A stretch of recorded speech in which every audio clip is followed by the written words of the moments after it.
How do you make choices? How do you make choices based on what your heart tells you, on what your head tells you, on what your gut tells you? I think there's just so many choices in the world. People are making bad choices. It's sometimes hard to make a good choice, but that's why I wanted to do this episode. When the disciples decided to give everything up and follow Jesus, that was a choice. They could have said, I'm just going to keep fishing. I'm just going to keep doing what I'm doing. I'm just going to sit at my outpost and not follow you, Jesus. But they literally dropped everything and went with him, and that was a good choice. It was a hard choice, but a good choice nonetheless. So again, how do you make choices? How do you decide what you're going to do? We have choices to make all the time. I personally really struggle with choices and decisions. I would prefer not having as many choices and decisions. You come to a fork in the road and you have to go, okay, am I going to go left or right? Am I going to pick this over this? How do you choose that? I used to just kind of, I don't know, didn't really think about it in a logical way. It was just kind of more like, well, I'm just going to go with my gut. Sometimes that's good, I think, but I don't know. I think we need to be very discerning in how we're making choices. We need to really look far down the path.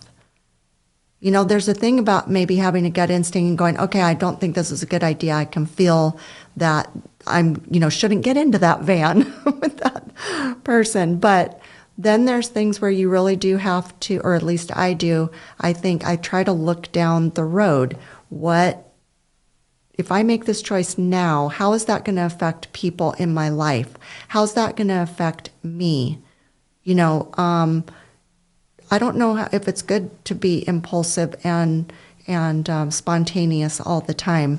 I know, I'm not spontaneous. I'm a very planned out girl, but I think if you're going to be spontaneous and it's safe and you're not going to hurt somebody else or yourself, then maybe take a risk and maybe, try it out. But if something's like, put your head on straight and try to think, maybe this isn't the best thing. Nowadays, I really try to look at what the Holy Spirit is guiding me to do. If I think, if I pray about something and I think, okay, it's more than a gut instinct. It's like a spiritual instinct. What's really going to be the right decision here.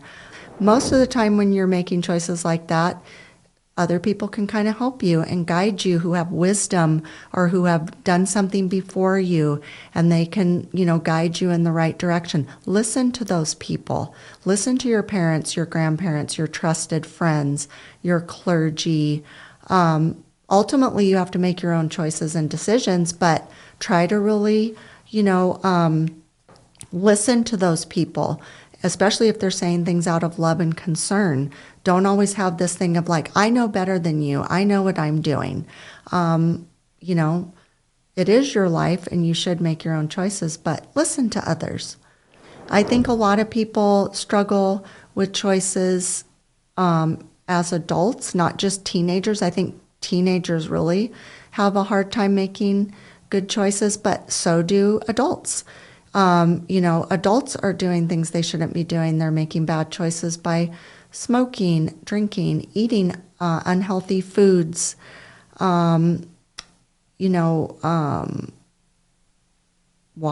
trashy TV, getting involved in pornography. That's not good. Those aren't good choices. Maybe making a choice to have adulterous relationships. Those aren't good choices. You have to really start making better choices. I don't care what age you're at. If you're doing something that's hurting yourself and others or your relationships, switch over to making some good choices. If you have a lot of vices, turn away from those. If you're sinning a lot and gravitating to things that are sinful, Those are bad choices. I choose to be a bright light in the world. We all need more bright lights. Choose positive things. Make good choices. When you get to that fork in the road, stop and pray and say, which direction do I go in, Lord? Which direction? Help me to choose. You know, when Eve got that apple, she should have said, should I take this bite? And don't listen to the snake, for heaven's sake. For heaven's sakes. For heaven's sakes. Don't listen to the snake, for heaven's sakes. Don't eat the apple. Make a good choice.